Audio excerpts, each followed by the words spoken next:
तो साल में ऐसा बहुत कम होता है जहाँ पर कोई मूवी देखकर तुम्हारी सोल जो है वो फ्लावर हो जाए और जो तुम्हारी एनर्जी है वो फायर की तरह पम्प्ड अप हो जाए। और जहाँ पर भी फ्लावर और फायर इकट्ठे आते हैं तो यकीनन बात पुष्पा की हो रही है। Hello guys, welcome to the review room. तो आज हम पुष्पा द रूल के ऊपर रिव्यू देने जा रहे हैं। स्टोरी की अगर बात करें तो डायरेक्ट कंटिन्यूशन है पार्ट 1 से। और भाई इस दफ़ा पुष्पा ग्राउंडेड नहीं है, ऑब्वियसली इंटरनेशनल गया है वो, तो जो स्टेक्स है ना वो भी काफ़ी इंटरनेशनल लेवल पर जा चुके हैं।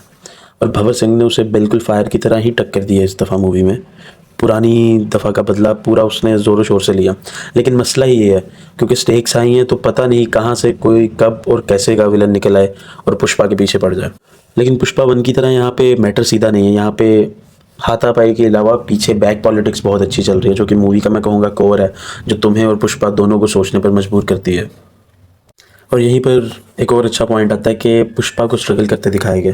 जो चीज़ मुझे अच्छी लगी, हमेशा जब आप हीरो को ऐसे लार्जर देन लाइफ प्रेजेंट करते हो तो समटाइम्स आप ये दिखा जाते हो कि कुछ बुरा हो ही नहीं सकता इसके साथ।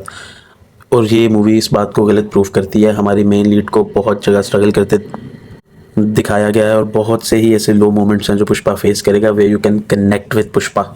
और अपने हीरो को लो मोमेंट से सपोर्ट कर आती है उसकी श्रीवल्ली। और इस दफ़ा श्रीवल्ली का ऐसा कोई छोटा रोल नहीं है, एक काफ़ी इम्पैक्टफुल रोल है एज़ कम्पेयर टू पार्ट 1। और समझ लो कि बहुत सी चीज़ें इस दफ़ा उसके साथ कनेक्टेड हैं। और अल्लू अर्जुन और रश्मिका ऑन स्क्रीन बहुत ज़्यादा खूबसूरत लगते हैं। बहुत ज़्यादा मज़ा आया उनको देखकर, उनकी केमिस्ट्री और जो एनर्जी वो इकट्ठे एक्सचेंज कर पा रहे थे ऑन स्क्रीन, वो देखकर फील होती है, बहुत अच्छा लगता है। मूवी प्रॉपर अल्लू अर्जुन के क्लास को, उनके फैंडम को सेलिब्रेट करती है मूवी में। और बेसिकली अल्लू अर्जुन से ज़्यादा पुष्पा को सेलिब्रेट किया जा रहा होता है, because Pushpa has become a thing now.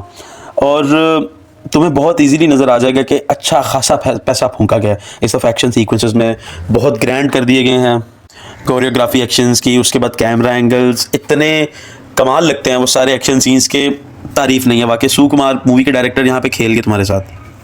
और यहीं से मूवी का एक और प्लस आता है कि अल्लू अर्जुन को सेलिब्रेट करने के अलावा भी इन्होंने मूवी की स्टोरी पर बहुत अच्छा काम किया है। मूवी की स्टोरी, ऑल्दो मूवी की लेंथ 3 घंटे 20 मिनट की है ऑलमोस्ट, लेकिन स्टिल मूवी तुम्हें ग्रिपिंग लगेगी, अपनी ग्रिप बनाकर रखेगी। तुम्हें कहीं पे भी नहीं लगेगा कि मूवी स्ट्रेच हो रही है या मूवी को काटा जा सकता था। बहुत अच्छे से चलाई है। और मूवी जो है पुष्पा 2 पुष्पा 1 की तरह एक लाइट हार्टेड वे में नहीं चलती, जैसे वहाँ कॉमेडी का भी तड़का था और चीज़ें बड़ी ग्राउंडेड थी। स्टोरी में इंटेंसिटी है, स्टोरी में एक थ्रिल है और मैटर इस दफ़ा बहुत सीरियसली लिया गया है। और सेंसर बोर्ड ने कुछ एक सीन भी काटे थे मूवी से, वो प्रॉबेबली क्योंकि खून खराबा बहुत है, तो वो सीन ऐसे थे जहाँ पर हाथ काटा जा रहा है, गला काटा जा रहा है। मूवी का जो एक्शन है वो टॉप नॉच है और मैं कहूँगा एक लेवल अप लेके सुकुमार इस दफ़ा। बाकी अगर फहद फासिल की बात करें तो उनका काम एकदम एक नंबर है और प्रॉपर टक्कर देते हैं पॉलिटिकल एंगल से भी। और घूम फिरा कर एक स्टोरी चल रही है, क्योंकि सिंपल लिनियर वे में स्टोरी नहीं चल रही, तो तुम्हें मज़ा आने वाला। मैं कहूँगा मुझे अगर एनिमल के बाद किसी मूवी ने ऐसे 3 घंटे प्लस का वॉच टाइम हो और इतना इम्प्रेस किया मुझे पुष्पा ने, मतलब मुझे लग रहा था कि जैसे खबरें आ रही थी रिलीज से पहले कि कभी म्यूजिक डायरेक्टर के साथ कोई लफड़ा चल रहा है, और जैसे मूवी डिले से डिले होती जा रही थी, ऑलमोस्ट 3 साल लग गया मूवी को, तो मुझे लग रहा था कहीं ना कहीं गलत लैंड ना हो जाए मूवी। लेकिन उसे देखकर लगा कि भाई पूरा जो इन लोगों ने टाइम लिया 3 साल का वो वर्थ इट था। और मूवी मैं कहूँगा बहुत कमाल है। अब देखो जैसे पुष्पा 1 कल्चरल इम्पैक्ट छोड़कर गई थी, पुष्पा 2 में भी बहुत सारे ऐसे सीन्स हैं जो इस दफ़ा भी कल्चरल इन्फ्लुएंस तो डालेंगे, बिकॉज पहले भी पुष्पा एक वर्ल्ड वाइड सेंसेशन बना था, चाहे तुम क्रिकेट को ले लो या वैसे ले लो ओवरऑल। तो पैसा तो बहुत छापने वाली है ये मूवी, एटलीस्ट 1000 करोड़ का नंबर तो मैं देख रहा हूँ इसके लिए। बाकी देखते हैं क्या बनता है। मेरी तरफ से इस मूवी को 4 आउट ऑफ 5 स्टार्स। बाकी तुम भी अपनी वैल्यूएबल राय कमेंट्स में बताओ मुझे, और प्लीज़ सब्सक्राइब करके जाओ अगर यहाँ तक आए हो। हमें भी सपोर्ट करो और जाकर पुष्पा देख के आओ।